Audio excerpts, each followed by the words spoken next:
Half kilo kada serving ng bulalo at iba pang putahe swak ngayong tag-ulan. Ating tikman sa report.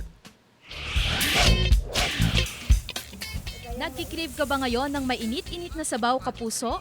Abay, worry no more at matakam sa paglasap sa iba't ibang putaheng aming ihahanda na swak sa kumakalam na tiyan.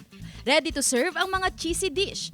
Perfect combo ang grilled cheese, cheeseburger with chicken macaroni soup. Idagdag na riyan ang cheesy macaroni pasta. Check din sa ating menu ang bangin fries with buffalo chicken. At ang all-time favorite nating mga Pinoy, ang adobo, buffalo wings, spicy pork adobo. Kung hungry ka pa, solve ka sa Hungarian sausage with gravy and pizza overload Hungarian sausage pizza. Meron ding crispy tofu sisig, Korean premium egg drop sandwich, pad krapao Thailand cuisine at pad thai Thailand cuisine. Pero ang main course ngayong araw, ang half kilo per serving na mainit-init na bulalo. May nakahanda na tayong broth, kaya ipainit na lang. I-blanch ang patatas, string beans, cabbage at ang siling haba. Igisa na rin ang onion, garlic at timplahan ng pepper and salt. Pagkatapos, ready na for serving.